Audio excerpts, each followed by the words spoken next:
Esteemed Master Architect, the Department of Official Apologies and Bad News. Yours officially. Belfort is a game by Jay Cormier and Sen Fung Lim. Tasty Minstrel Games publishes it. It is a worker placement area majority game mostly. There is some card drafting and hand management, but it's really not the main focus. It plays 2 to 5 players. It says best with 4. It plays in an hour and a half to 2 hours, but can be much longer if you're playing with unexperienced players and or more than 4. And then the age range, it says 13 plus, but I have played with my 10-year-old and he does just fine. The theme, of course, is fantasy city building. The calendar phase is the first phase of the game, and it is the most important phase because this little calendar here is going to track when you are going to score, and scoring happens on these red X's. And each month, of course, represents a round, and there are 7 of them. So once you get to this last X here, it means that their game is over. You are doing your final scoring. The next 2 phases are placement and then collection. In this game, you're getting resources, but you only get those resources after everybody else has placed their guys down. And then in turn order, you will go and collect your pieces. So placement, you can place on the game board in Belfort, and Belfort has these guilds in these spots which you can't see right now, but where those arrows are is where they would be. And there are 3 different types of guilds. There are basic guilds, there are interactive guilds, and there are resource guilds.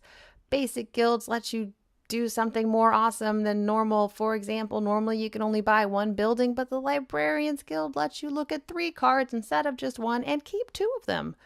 The interactive guilds are going to let you mess with your opponents, and you can steal their money or move their buildings around.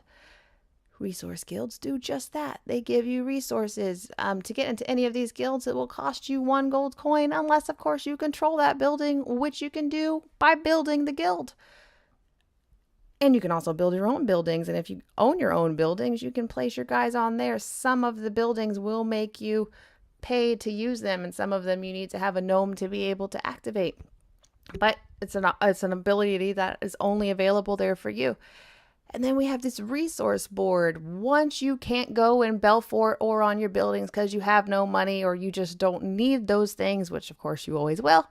But once you decide not to do that, you go to the resource board and you can get the things that we talked about earlier, but you can also recruit new guys and change your turn order if you don't like being last place always.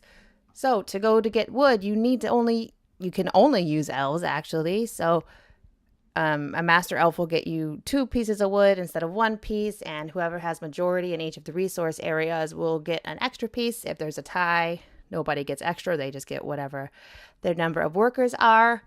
The dwarves are the only guys who can get stone. You need a dwarf and an elf in order to get metal, and then dwarves and elves can both get gold, and you can put them in any order you would like.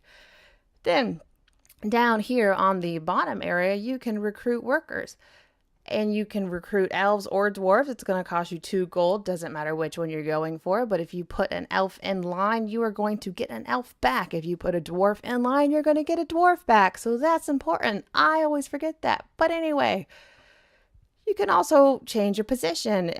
You put your guy in first. You can choose whatever turn order you want. Probably going to be first, but I don't know, maybe not. And then the next guy goes and he can choose anyone but the one that you took if you chose first.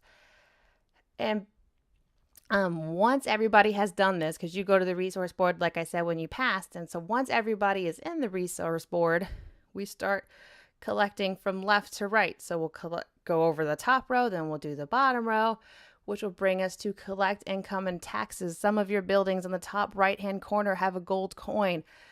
That's your income. If you have those there, for every building you have that has that, you will get 1 gold coin. But you also have to pay taxes at those X's on the schedule on the calendar board. So based on how high your score is, the more you will have to pay in taxes. So you want to make sure that you have some way to generate income so that you can place your guys, but also so that you can pay that. Because if you can't pay your taxes, then you're going to lose a point for every tax you can't pay. And then there are actions. Like I said, you put your guys down, and then only after everybody has put all their other stuff down can you pull your guys up and start taking the benefits of having them there. If you have your buildings, you can place them on your buildings. Some buildings are free, like these three guys. This last one is going to cost you a gold coin. Plus, you need a gnome to even be able to activate it.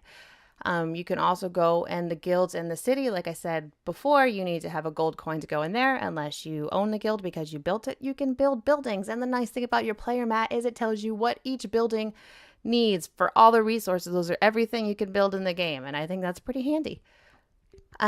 For example, the inn here will take 3 wood, a stone, and a metal.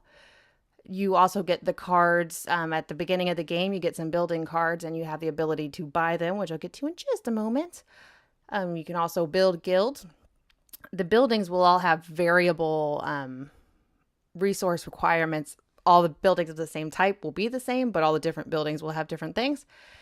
The guilds, on the other hand, will all require 2 of each resource, and then you can build them. It doesn't matter which one. It doesn't matter if you're there or not.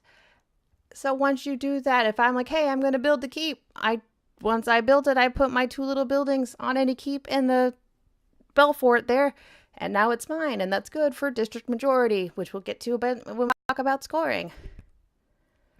And here's the clipboard. Up top, you see there is the calendar. There are 3 things you can do here. The tower, if you look over to the left, you need to have a gnome to be able to activate it. Some of those other ones, the blacksmith and the market, also need a gnome to be able to give you a special benefit. So you can hire 1 gnome. Only 1 gnome. They're going to cost you $3, and they give you those special boosts, which are helpful.